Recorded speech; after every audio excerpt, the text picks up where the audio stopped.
Hello, everybody. Welcome back to episode 85 of the Podcana podcast. This week, we're going to be discussing all of the recent news about the Set 7 reveals. We also got some dates confirmed for Set 8.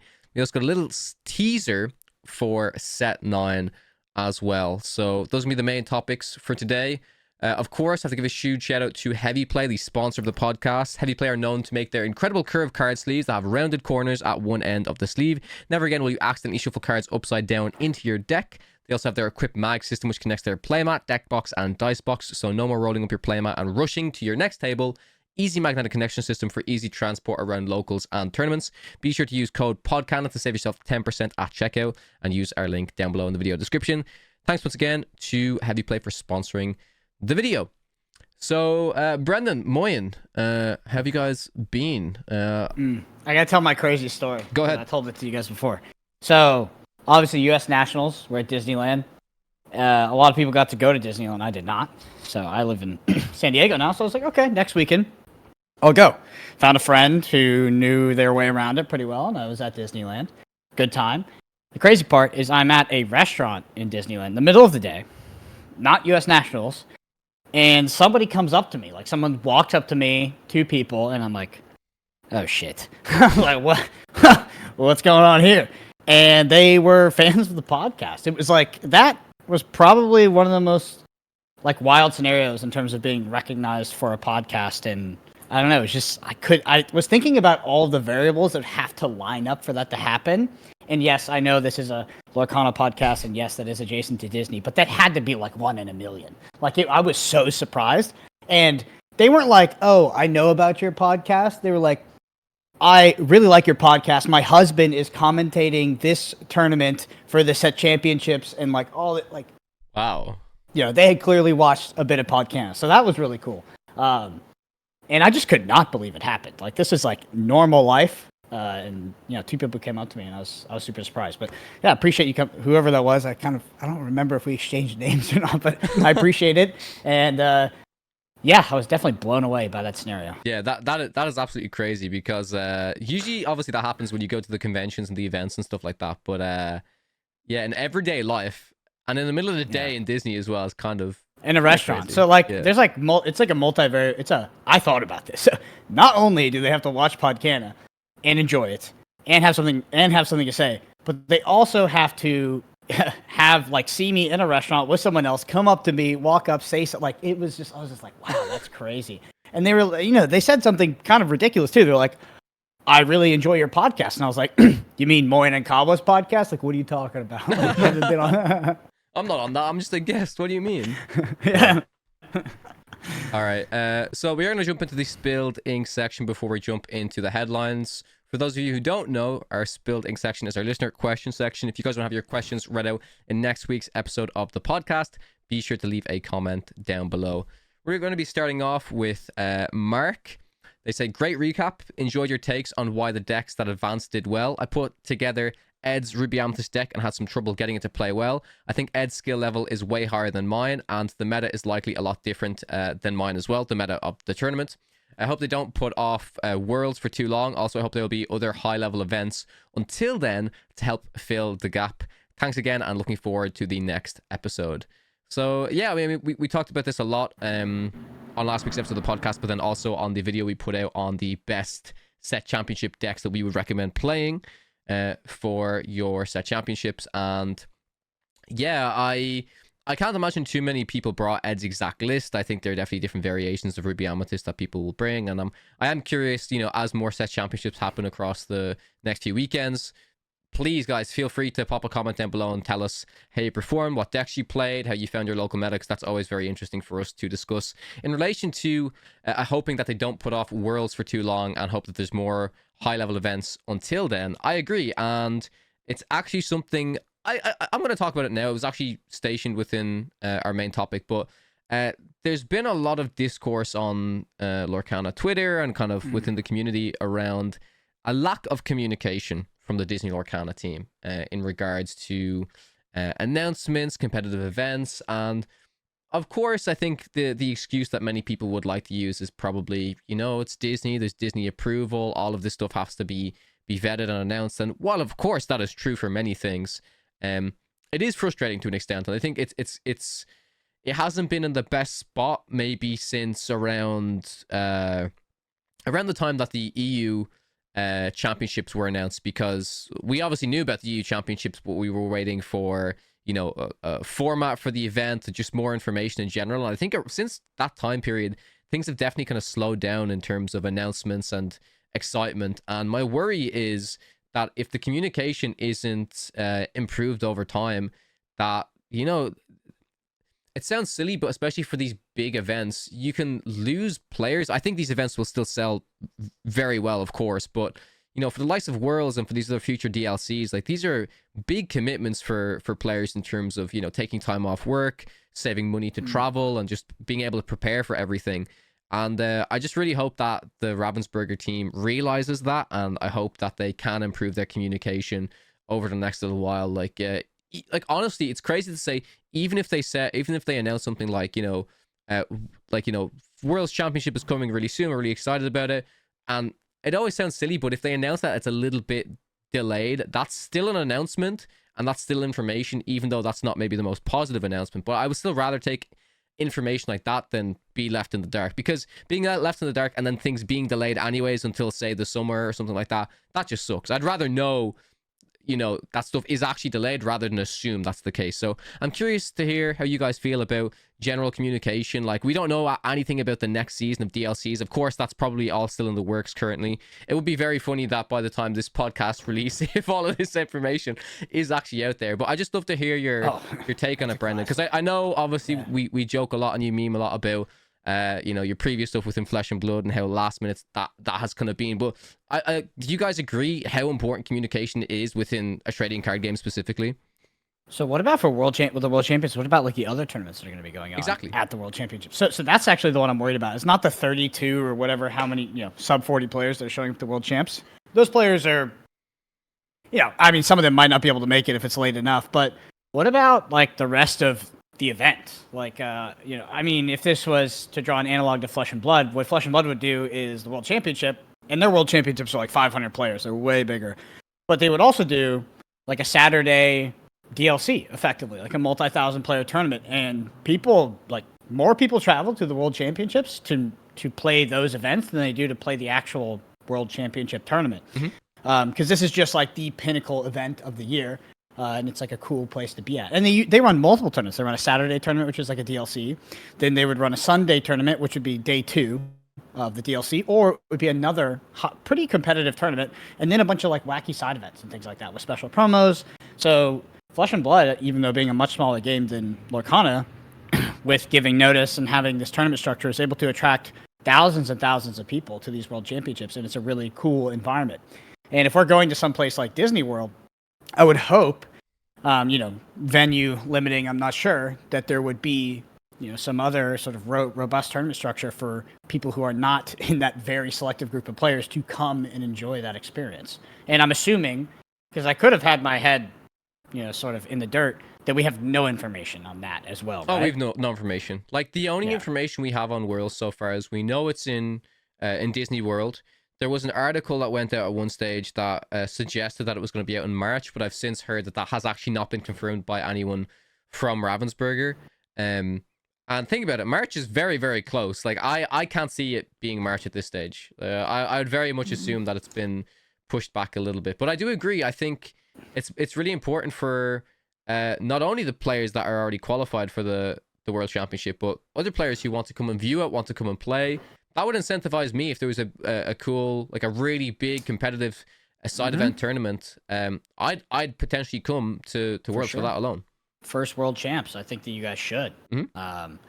Honestly, I'd be surprised if they didn't do that. I know that, like the Disneyland venue was a bit more logistically challenging than usual because it's, I don't have the numbers, right? But it's a different price than like a regular convention center. There's like a different, security that's being employed, and they're kind of strict on timelines, things like that. So maybe there's more logistical hurdles in terms of putting on that tournament. But I would assume, it would have been my assumption prior to this, that there would be another robust tournament structure to attract. So this is like the ceremonial yearly event to top off competitive Lorcana. I think that there should be a tournament that incentivizes people to come from all over the world, not just the sub 40 players that qualified for the World Championships. Moin, what are your thoughts? Well, I just wanna play Lorcana. That matters again. And even no, it's well then at least if I know it's. I mean, I know probably now we're a little bit in a dry period where set champs is like the biggest events we're having.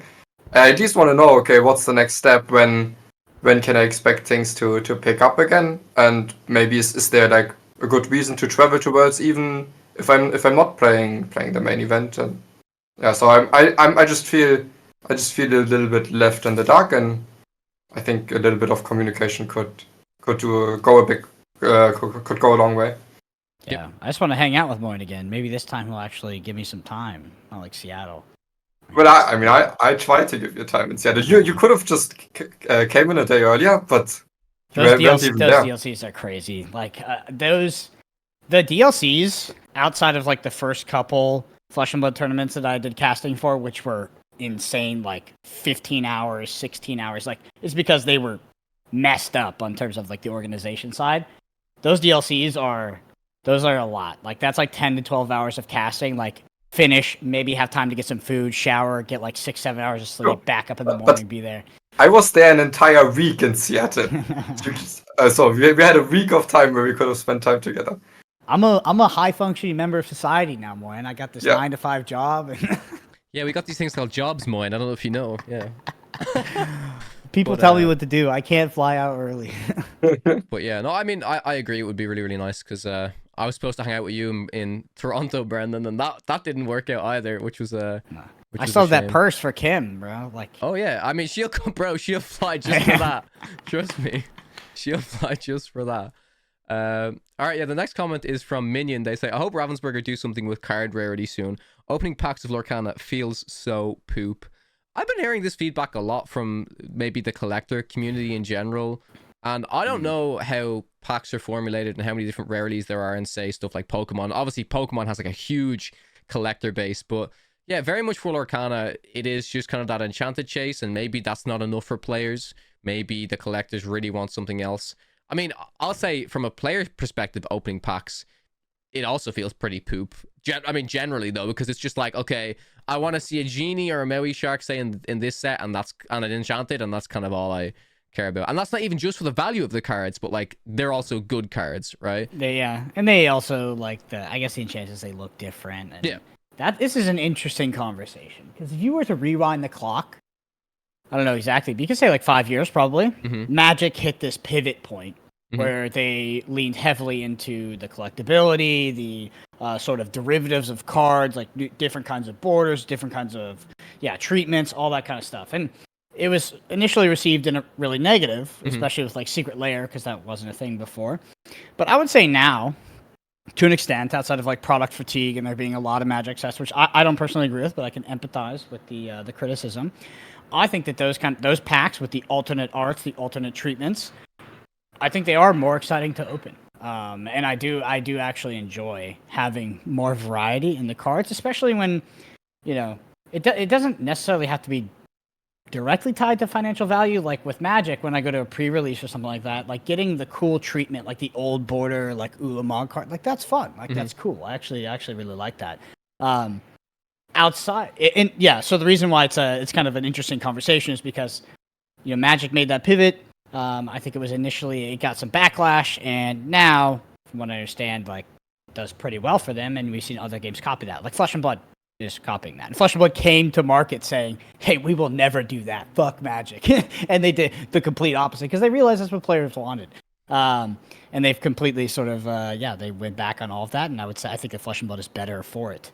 It's an interesting conversation for us to have, and for me to answer. I guess Moin might be a little bit in line with me, where I probably wouldn't get too much excitement from opening packs anyway. I'm kind of like a buy singles kind of guy now. I don't know, Moin, you big pack cracker over there? You get the rush, like the gamble? No, I still have like 30, 40 packs from all the recent tournaments that I just never like felt the itch to open.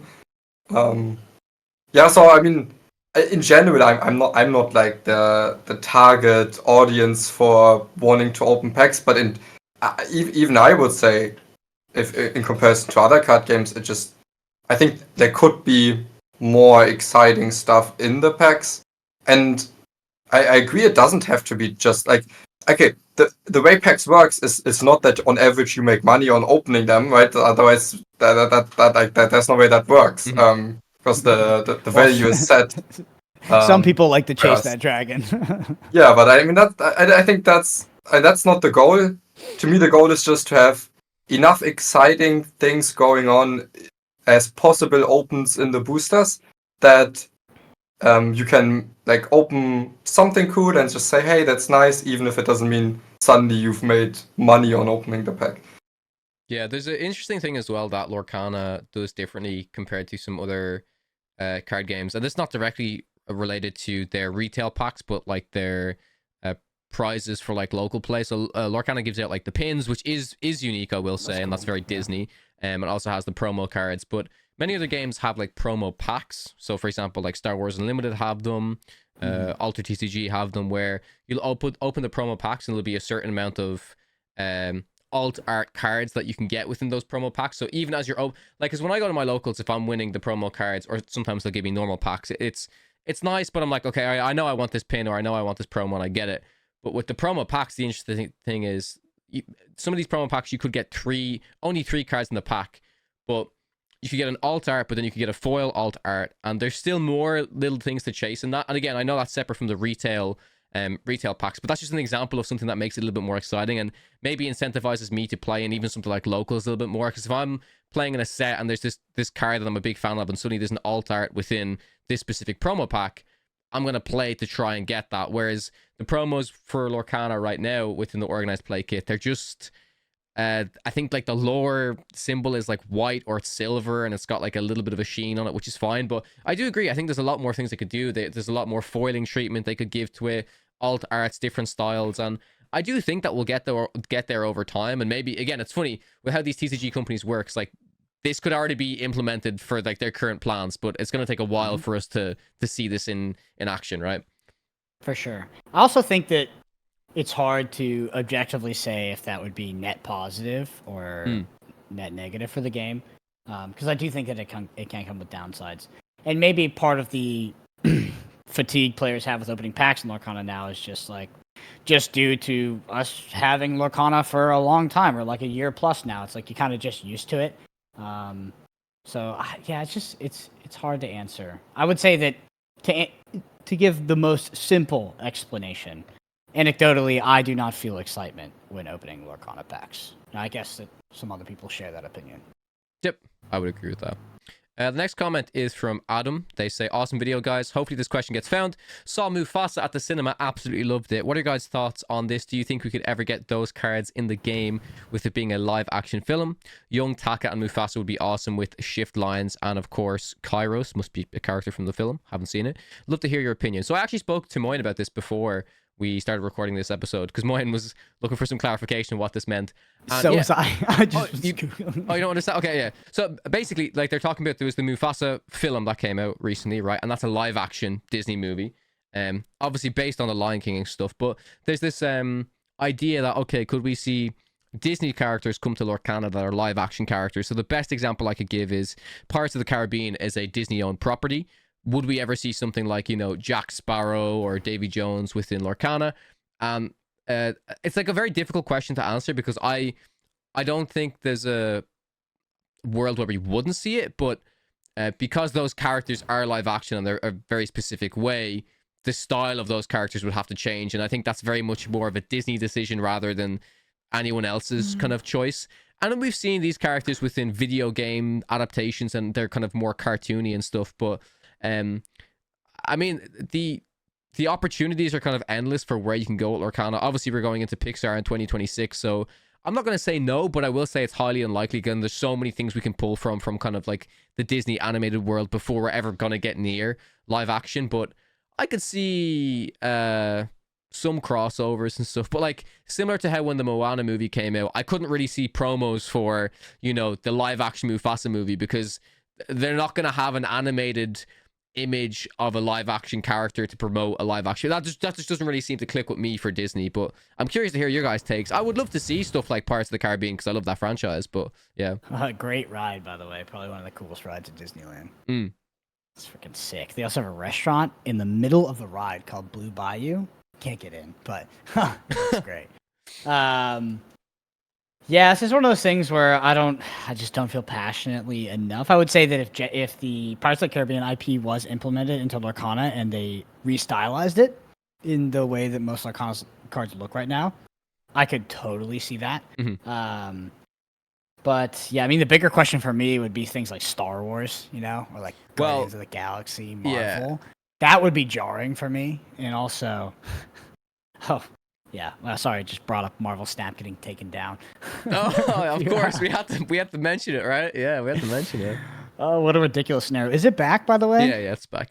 They're getting so quick tangent. It was really, really funny because as soon as it came back up on LinkedIn, again, because I'm a LinkedIn fiend, they posted a thing saying it's like the new era of Marvel Snap. We're looking for a director of growth and communication to help with our user acquisition model and to get players who have lapsed back.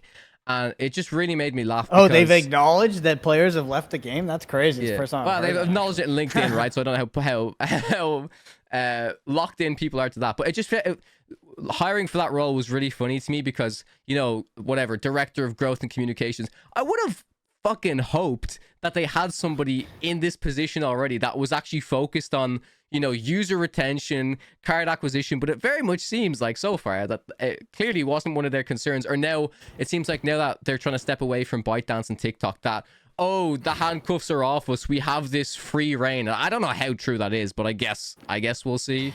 It's all bullshit. It always is. Just pro tip for anybody, if you want to work in the gaming industry and I don't know, somehow you get lucky at qualifications, definitely apply for a second dinner. They pay what everybody else pays, but about 3x. Like, they have that classic venture capital funded sort of competitive salary. I mean, I think that they're like senior roles are like 150, 200K min, which is, I'm not going to sit here and say it's not a lot, but it's less in Seattle than it would be in like Minnesota. But it's just like, yeah, I can't even imagine what the director. And Europe numbers like that are crazy for us. Yeah. I can't even imagine what the director of growth is, but yeah, I mean that company is just so funny to me at this point. I have no idea what to do with them. Anyway, Pirates of the Caribbean in Lorcana. Moyen, let's get the hot take from the IP lore master himself. Of course. Yeah, no. I mean, I don't think we should focus on like any specific IP. I think it's more about any live action characters, do they fit into the game of Lorcana? And I think while they would, like, to me they would be a fun extension of the game and the genres in Disney Lorcana. I think that we would only go there once maybe everything else has already been added, because while it would be very exciting, I think fundamentally it breaks the style of the game a little bit. Mm-hmm. So I think at least in the foreseeable future, I cannot really see that happening. Yep. I agree. Next comment is from Ludini. They say Brendan's last comment felt like a goodbye. I think a lot of people were, a lot of people in the comments really thought Brendan was like leaving the podcast, and I saw a comment about like they thought Brendan gave up playing like Lorcana because of like greedy capitalism or something like this. So yeah, it was a few funny Honestly, comments. if anything, I've leaned more into greedy capitalism. I have like a regular job now. Dude, it's just like my schedule. So the hardest part about Podcana, so number one, which is not the biggest aspect, is Lorcana is not a super accessible game. It's like hard to play. It's hard to get out, especially like for me. Like I get off work at 5, I go to the gym, I get back 7, 8. It's dark. I eat food. I go to sleep. I wake up. I do it again. Mm-hmm. And that's life. But then also because Europe and America is like the worst podcast group to have right now, because if you have like a 9 to 5, like we can't do my evening. That's your middle of the night, like very, very late. And like the only time is for me to come back to my apartment in the middle of work which is just a nightmare in itself. Like today, I was like 30 minutes late. I'm never late to anything, but I was in some meeting and it just goes long, and then yeah, it's just tough. It's just tough. I think that if Lorcana, if we solved the first one, like Lorcana being a more accessible game to play, I could make the other stuff work. You know, we could record on the weekends and things like that. But as of right now, like, yeah, it's a lot harder than it was 6 months ago. I'll say that. And I also dropped 2 other podcasts. Mm-hmm. Yeah, so we are the last pod standing, and also, at least with you being back here 2 weeks in a row, clearly wasn't a goodbye. Yep, exactly. Yeah. Shit, repeat guest. This is guest repeat guest. Yeah. Next comment is from Annika. They say, find someone who talks about you the way Brendan talks about Pixelborn. Oh, that's man. my dream, man. Yeah. Man, what I hope you guys have been pressuring Pavel to break the law. Just kidding. I have not been speaking. Not at all. Hopefully he listens to this and then he he abandons all of his morals and relaunches Pixelborn for us. Man. Oh my god.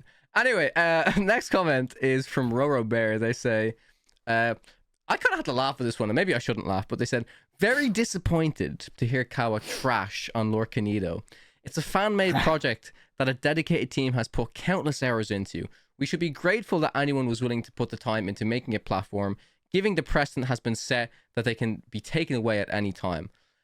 I mean, I agree with this. I agree with this. But to be fair, you only just gave your opinion on the platform as like you didn't say like, oh, this platform is like a waste of time, or like I didn't say it's bad for the game. I didn't say it's bad for the game at all. You know what I mean? You just don't like the UI. Like that's just a matter of opinion. I just thought it was a bit janky, and I just don't. It is janky. That's why it hasn't been taken down yet. Yeah. There's a balance. You gotta be sufficient level of jank. Yeah, I don't want to like shit on it, because like sure it's great to have anything that makes the game more accessible when the game isn't as accessible as you've been mentioning, Brendan. But things are for people and things aren't for people. Like, I think I'm allowed to have an opinion. I think if you come for my boy Kyle again, I'm gonna start launching $10,000 Lorcanito tournaments. We'll see how long that thing lasts. Oh my god. Oh, Brendan. It wouldn't survive that. Okay, with that, we're going to move into the main topic. So, gentlemen, if you want to navigate... How many people do you think heard that comment and are, like, newer to Lorcana and have no idea what I'm talking about? Oh, yeah, many people would not. There's going to be some people... There's a strong amount of our audience that will get that, and that was hilarious. So, yeah, okay, if you guys want to navigate towards the slides, we're going to actually go through some of the new products, some of the new images, stuff like that. So, yeah, okay, switch over slides here. We've got Lorcana Set 7, Arcasia's Island. So, for those of you wondering, like, release dates and stuff like that, it's going to be March 7th as the hobby store release date, and then it's going to go to mass market 2 weeks later on March 21st. We had some amazing reveals happen for Arcasia's Island over at the London Toy Fair. So, as you can see on the screen right now, this, like, owl character is Arcasia, and they've been saying that this is like an original character for Disney Lorcana, which nice. Is cool, but it's also, I've heard some interesting opinions from the community, from the sense that if this is just in the Disney Lorcana lore and it's a character, I think that's pretty cool. Some people have been saying if this gets printed as a card, as like a new Disney character, maybe some people won't. I mean, this is very much a minority from what I heard, but they're like, it's not kind of an already existing Disney character, so maybe people won't want to collect it as much or won't relate to it as much in the grand scheme of things. But I think having an original kind of character for the game is cool. Character looks cool. Yeah, that's what I think too. I also don't relate to like 40% of the characters in Lorcana. Like they're like new Disney things. I've never seen them before. Yeah, it definitely depends on how connected people are to like the IPO stuff. I'm not going to zoom in and stuff like this. I want to highly recommend, I'm going to shout out Spessy. Spessy did a great breakdown video of all of the art of this set and all the characters, but on this image, without zooming in, there's like Yzma and Kronk in the background chasing Bucky, so we might get a Bucky 2.0 card, which is kind of funny to me. We've got like Alice in Wonderland, Beauty and the Beast, and then in the right side beside Arcasia, there's the characters from Mulan. So it's Mulan and like the people that she trains with. But on Mulan's shoulder, we do have Mushu. I can't even zoom in that far. Yeah. There's better pictures on Twitter, Brendan, for sure. But Okay. it's pretty much confirmed now that this is Mushu. So if we don't see a Mushu card in this set, I think we're being robbed. And that's a character that's been highly requested. So that's going to be pretty exciting to see. So moving on to the next slide, and the next image, we have the actual booster box. And this booster box very much points towards dual ink cards, in my opinion, because if you notice each pack, we have Bolt on one of the packs, which of course has like the amber collar and the kind of steel leg piece. We have the Mad Hatter with obviously the green kind of emerald outfit and potentially, an amethyst teapot. And then of course Mirabelle, we have it looks very much kind of like a sapphire amethyst pack. So everything seems to be pointing towards this, and it's not just this booster pack. If we move on to the next slide, actually, is there an image on the next slide? Yes, there is. The image on the next slide is the starter deck. So we have Belle and Beast, which is Ruby and Sapphire. And if you look at Beast, it kind of looks like he has a bit of Sapphire in there, a bit of Ruby. But the Jafar and Iago starter decks in particular, Jafar is kind of having this purple gray look to him, and there's more high quality pictures of these, again, as I said, on Twitter and stuff. But all of this is very much pointing towards dual ink cards. And after watching Spessie's video and hearing his opinion on it, I do kind of agree that these cards might be something like cards that you specifically want to run within like Amethyst Steel or Amber Steel, and they're a reward for running that particular archetype, so the cards might be inherently more powerful. So I think Spessie's example he used was, a card, I mean, this would be particularly powerful, but an example is a card that maybe is usually uninkable could suddenly be inkable, or there's a clear like massive stat improvement on a card, and it like very much incentivizes you to play a certain deck archetype. The one thing I'm saying though, if that's the case, and this is just from starter decks, right? I probably would have liked this. I mean, we can see Ruby Sapphire, which is like arguably like the best deck in the meta right now. So, okay, well, that deck's just going to get even better if this is a real thing. And then Amethyst Steel, which is also quite a good one. So if this is the case, I mean, we talked about it a lot about, the power level of some of these in color combinations. I want to see the other ones get better. And I want the cards in the decks to be fundamentally powerful to play them.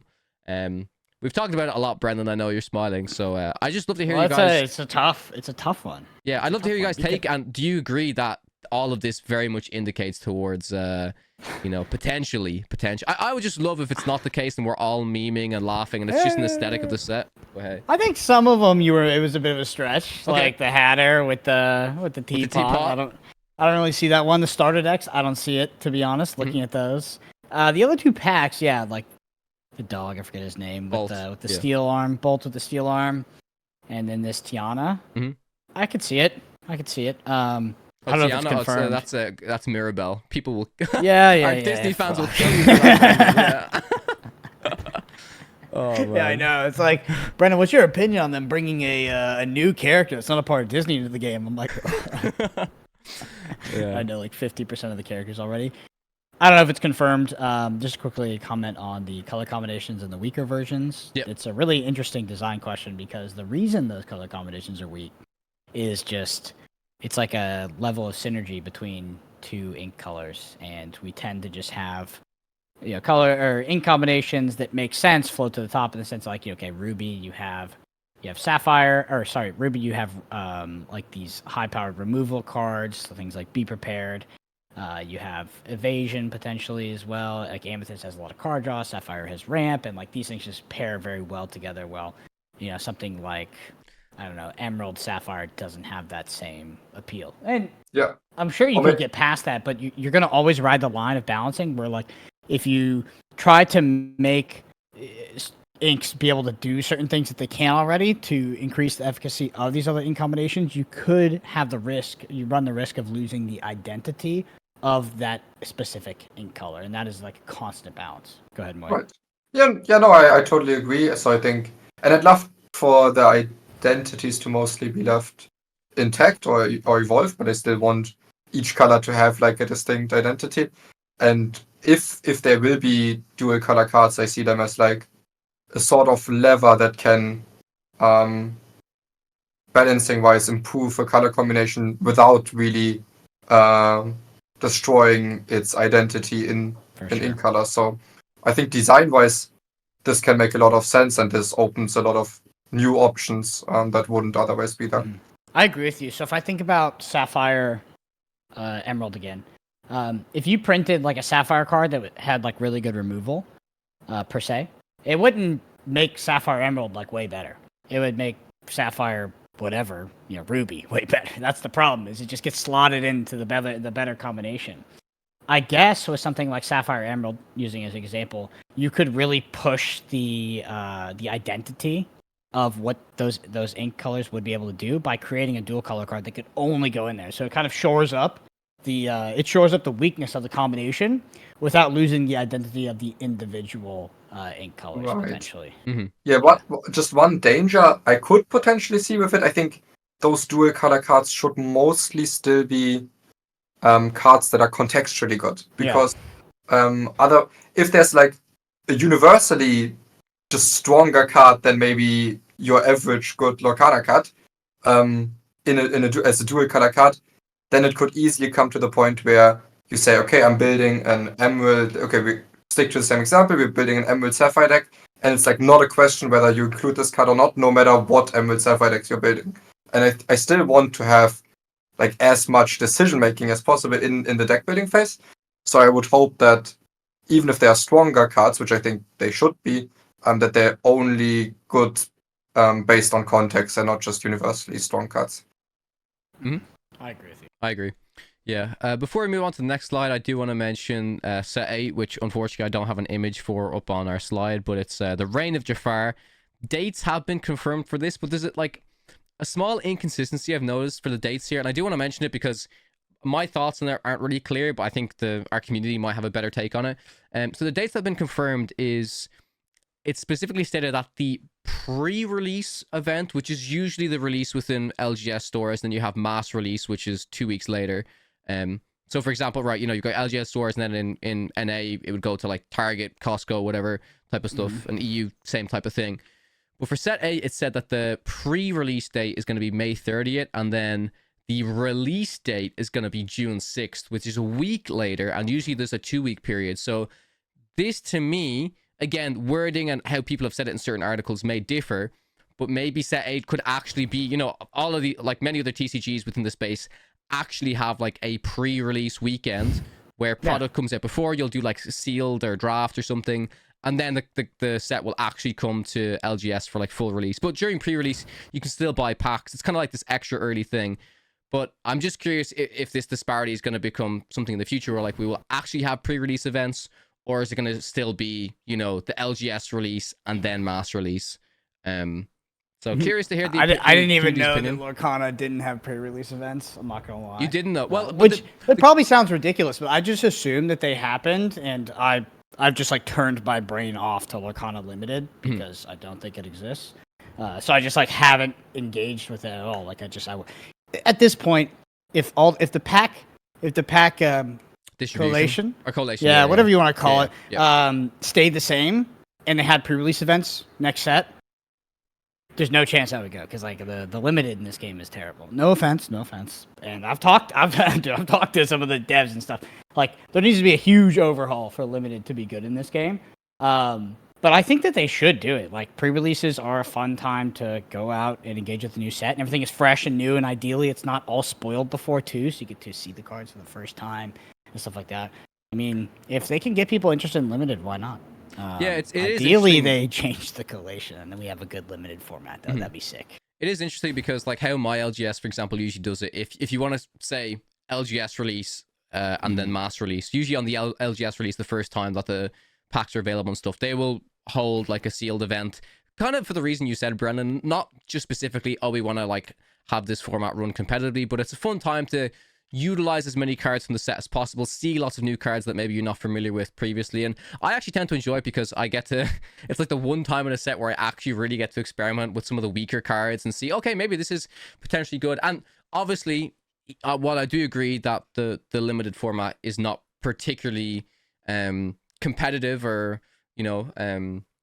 massively in depth and requires like lots and lots of skill. It still requires knowledge of the card pool and the basic fundamentals of Lorcana. But it is still funny to me, you know, there are still some legendaries that are very, very good in limited, but absolutely trash in like constructed play. Like I think there was the Steel Jafar from set 5, which was like a 0/7 with Challenger 7 that couldn't be attacked by like anything with 4 ink or less. And it was just absolutely busted, right? It was absolutely... But then, like, you bring this to constructed play, it's a 0/7, so it just gets brawled, it gets human C-suit, it gets destroyed instantly. There was like a Madrigal in that set. I can't remember which one it was. It was an Amethyst card. It had evasion. It would like cost like 5 or something. It was like so stupidly broken. It was in the set where we had DLC Atlanta. It was like the most broken limited card of all time. Yeah. I have a little bit of... There was an evasive where, like, if it's the first quest or actually quest for like 4 or something, or the rest quest for this, Yeah. I have a little bit of PTSD from like limited, because I like limited sometimes. In Magic, I like limited occasionally for pre-release for the right set, and I love like Cube. I love like interesting limited formats. Flesh and Blood. I would say the number one reason I stopped playing Flesh and Blood, I quit playing Flesh and Blood, is because Flesh and Blood at the pro level would have dual format Pro Tours and World Championships, which Magic does as well now. And Flesh and Blood had some absolutely freaking atrocious limited formats, and it completely ruined the competitive experience for me. Having to go to a tournament like a Pro Tour or World Champs, spend this much time on a deck, try to figure out the metagame, and feel super prepared, and have to play this absolute garbage tier limited format. And I'm talking like, some of them were subjective. I would argue that some of them were objectively terrible. Like Bright Lights, Barcelona Worlds, oh my goodness. It was fat deck versus your fat deck, like playing as max cards, attrition, fatigue, and it was just the worst. It was so bad. So hopefully no dual format. And I please. Yeah, I think that's right. I agree with you there. I just think for pre-release, right, that's not a competitive format. But personally, I love pre-release in every game I've played. It's like for me someone that never opens packs because I don't find it super exciting. During pre-release, where it's like the first packs to be opened in this pack, suddenly like every single card is like, it's just exciting to open because it's like the first time you actually hold these cards in your hand, and then you get to play with them immediately, and then it's like, okay, what did everyone else open? Maybe you can already set up some trades, and it's just always been a good time. I don't even think limited is as bad as you make it out to be. I think it's in Lorcana, yeah. Fine, yeah. So yeah, I would love for us to have some sort of pre-release events as well. Moyen's at the pre-release. He's like, I'm buying all the mouse armors, $5 a piece. This is gonna be a staple. All the foil mouse armors. Yeah. And so yeah, that's the news with the Reign of Jafar set 8 type of stuff, and also probably the biggest surprise, I was not expecting this, was we got a teaser for set 9 in Disney Lorcana, which is absolutely amazing. So that's on the final. How about a teaser for the World Championships? Why don't we get one of those? You're not wrong. You're not wrong, Brendan. Yeah, that is very funny. Yeah. So, and it's particularly funny because on this poster it says coming Q3 2025. When's the World Championship coming, Ravensburger? When's that happening? Yeah. But nevertheless, yeah, it's this is Disney Lorcana Fabled, and it very much seems, from again the articles I've read and kind of the art style of this, it's very classic Disney, kind of 1920s Steamboat Willie type of stuff. And what I will say is, I think that, as you mentioned, different types of different styles of cards, different promo cards, different foilings, different finishes. I could see some cool, like maybe black and white or vintage looking Disney Lorcana cards within this set. But I mean, it's funny. We talked about poor communication, and while this is a huge step for Lorcana, right? Because like for the first time, we basically know at least the name of the next 3 sets and a little bit more information. But it's a step in the right direction. But I hope that this ramps up a lot in the next few months, weeks, because we need more information from all aspects of the game, not just these exciting set release types of stuff. And it's also weird. I think this might be the first time that they've actually released they released the set name, some of the images, the theming of the set, but we haven't seen a single card from set 7 yet. Now that's probably intentional because, again, maybe we're all theorizing about these dual link types of stuff, but it could be a new thing that they're going for, where there's just different tiers of announcements and different stages compared to, previously we had the lore casts and stuff, and maybe some of that's coming back. I would personally love to see that come back, because that was quite exciting to watch. What'd you say, Brennan? What makes you say maybe it's... Why do you think it's coming back? What, the lore cast? Yeah.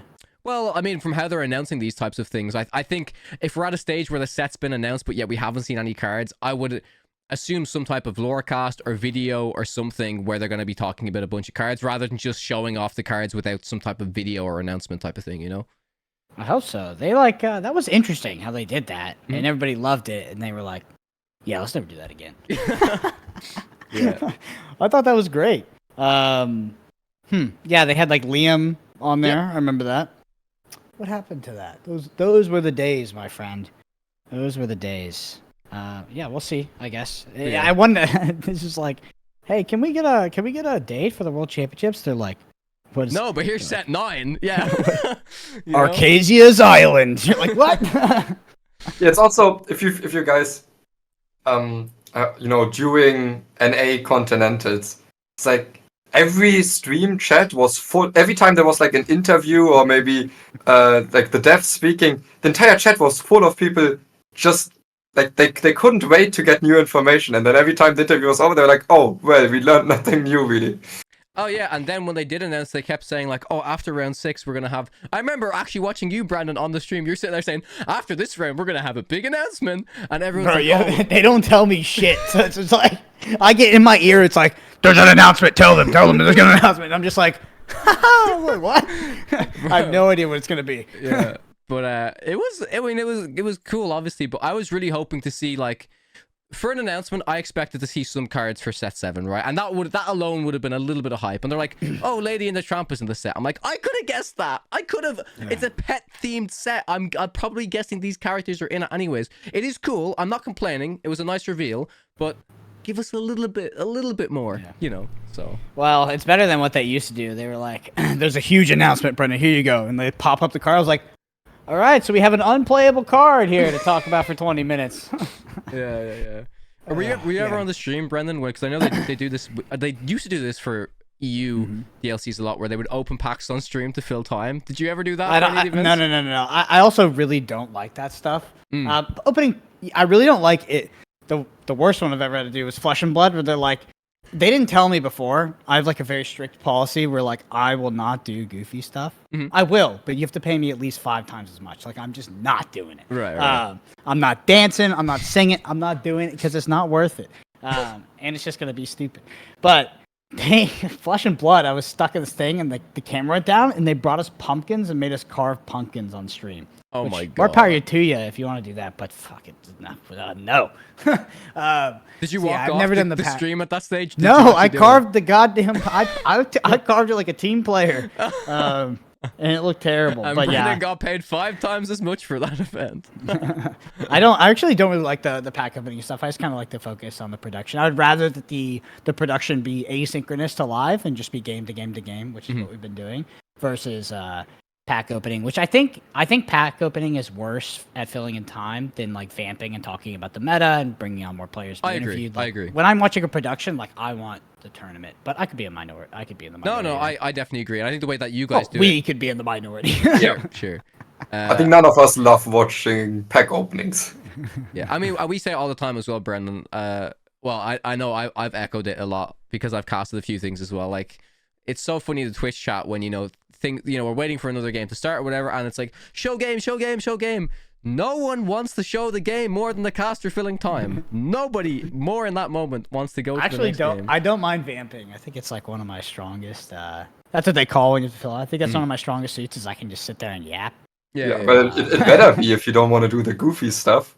I know you gotta be a good yapper. You gotta be a good yapper. I can do the yap for sure.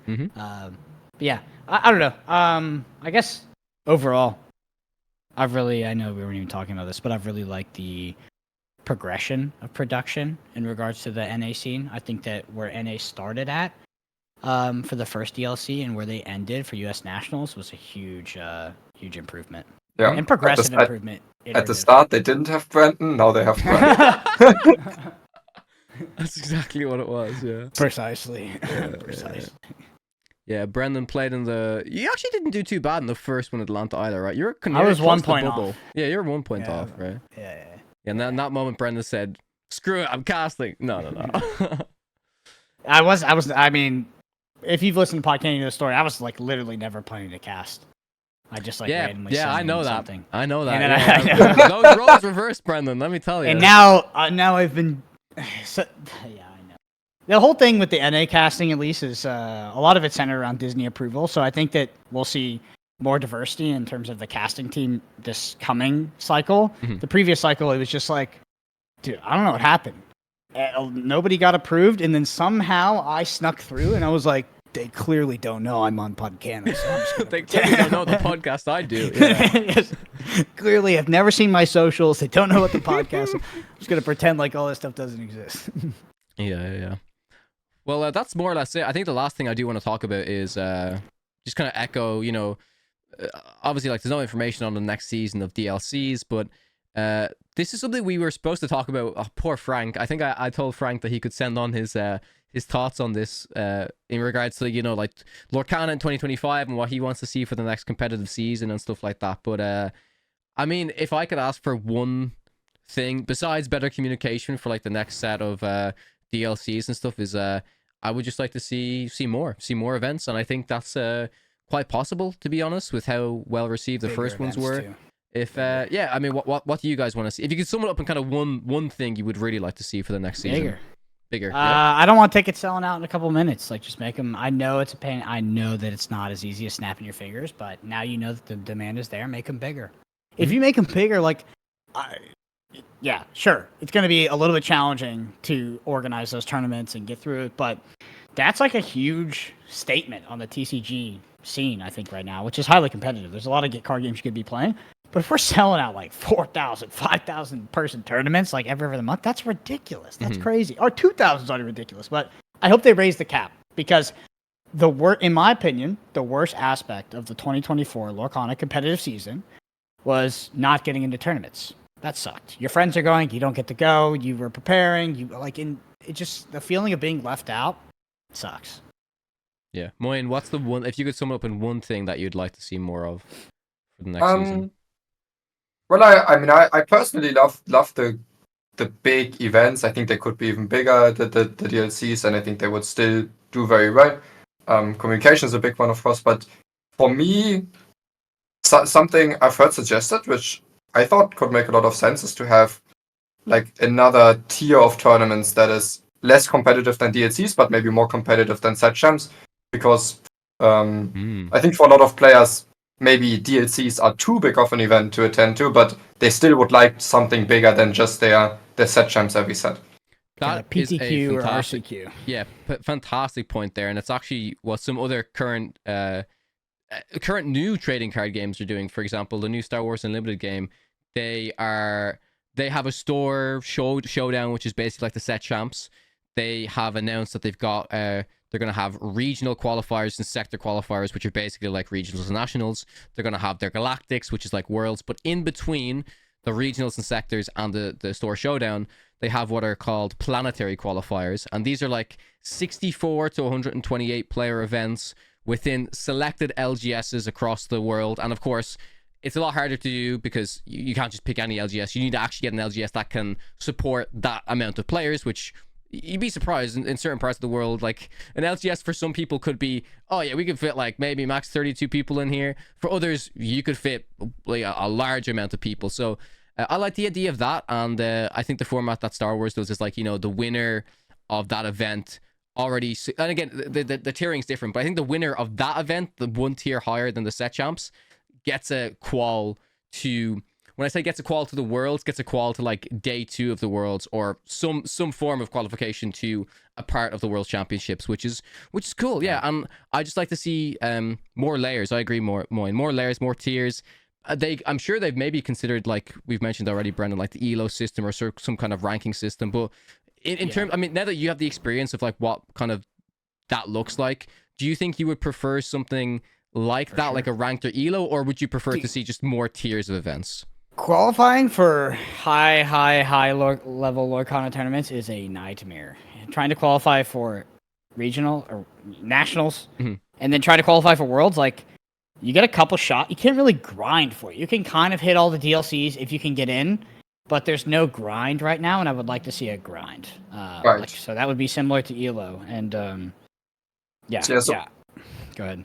Just to chime in there, I think well, you can grind for it, but all the grind does is like increase your chance by for every event that you play, you have like a slightly higher chance to ultimately make it to the next stage, which would be Continentals. But then outside of winning a single event this year, then Continentals is your only shot at making worlds. And as a player that wants, as a very competitive player that wants the most competitive system, I think I can't help myself but to I would love a system where based on every tournament you get some points, and then based on the total amount of points you qualify to like worlds and stuff, or to Continentals, or maybe even the very top point runners make it to worlds. I think to me that's always the dream.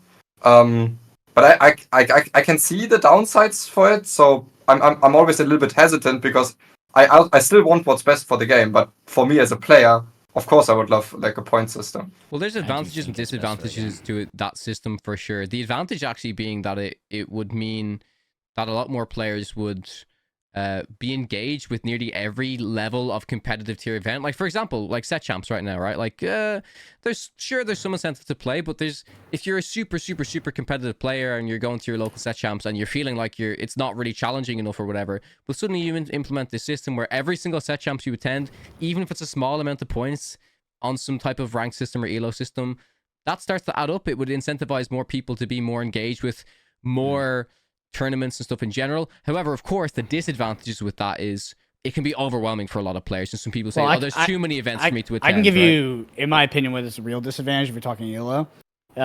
You run into a system where you incentivize a certain group of players to not play events, to not play the game. So this is operated off a K-value system. K-values are basically like you would have a higher differential swing up and down on a higher level tournament. So like a DLC, you could maybe swing like 64 points plus minus on ELO. It's depending on your opponent's ELO. But then at like a set champs, you'd be like a 16.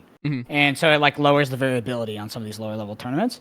What you end up is that you end up putting what is statistically a minority group of players into a position where they are not incentivized to actually play the game. You put them in a position where they're either locked, or the risk analysis, the risk portfolio of attending something like a set championships and not going like 7-1 or some shit like that, because that's what you'd have to do to basically like kind of equal out at zero. Yeah, assuming that your opponents are some sort of ELO.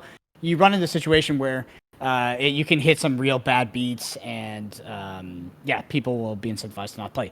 The ultimate takeaway of that, and the way it actually plays out, is that's like a super small portion of the population that's playing the game, and I think it's fine.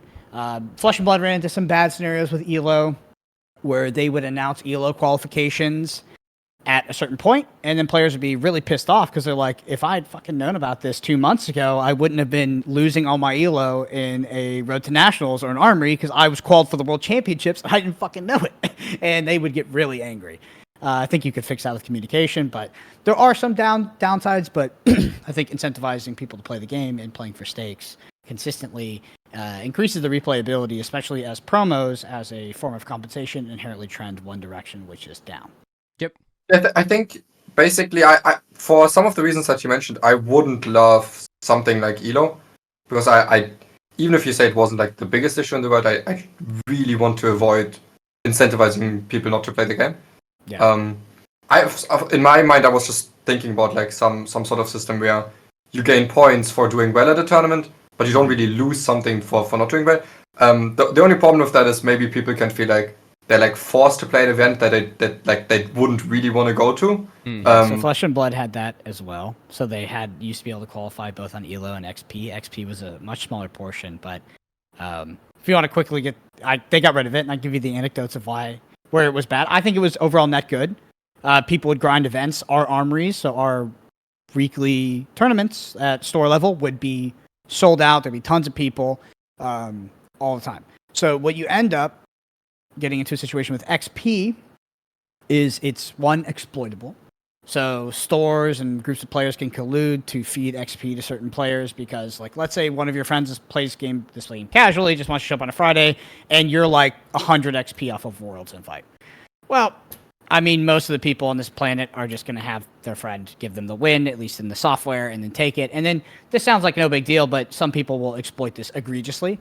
You also make it so that a casual aspect of Lorcana is not super playable. So when someone sits down at a store, they're immediately presented with a paradigm where this match actually matters to go to the World Championships. So if Timmy over there on his Emerald Sapphire deck just wants to have fun and wants some takebacks and wants like a nice environment, you're not going to be an asshole, but you're going to beat him. Like, you're going to win, and it matters. And I think that's a shitty argument against it, but some people would make that in Flesh and Blood. And then the final one was, I think that was pretty much it. It was just like exploitability, stakes, stuff like that. And then, the other one is the accessibility to XP is not created equal. So you could be in Dallas, Texas, where you could hit seven a week. Mm-hmm. Someone could be in northern Italy, and they could hit 1 a week with a 1 hour drive. Is that system fair? In my opinion, doesn't matter, but some people would argue no. Yeah, sure. So I want to hit some of those points. I think basically the main implementation of a point system to me would be at the major tournaments. So basically, like, depending on what percentage of like the DLC you finish, you get an amount of points. So still you want to play as many DLCs as possible, and not everyone will be able to do that depending on where they live and stuff. But I think that's the main way that would really reward consistency, because maybe in this event we have had people that were like some of the best players best performing players over all of the DLCs might have still never made top 16 and thus never qualified to Continentals, although they had like really, really good results.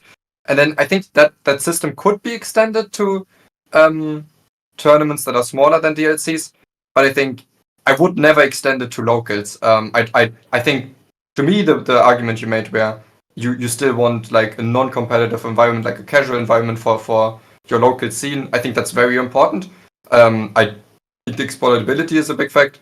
The one thing you could do is maybe to have like a lower, something like set champs, maybe a little bit bigger like set champs, or something between DLCs and set champs, where not every of these tournaments will give you points, but like over a period of time, maybe your best performance out of all of these tournaments that you've attended will give you points, because that would also, to me, fix the issue of someone feeling like they need to play all of these events to get the maximum amount of points. Of course, if they play more, they have a better chance to like get first in one of these events, but also the better you play, the likelier you are to get a first place quickly, and then you will no longer like really feel the need to have to play all of these events.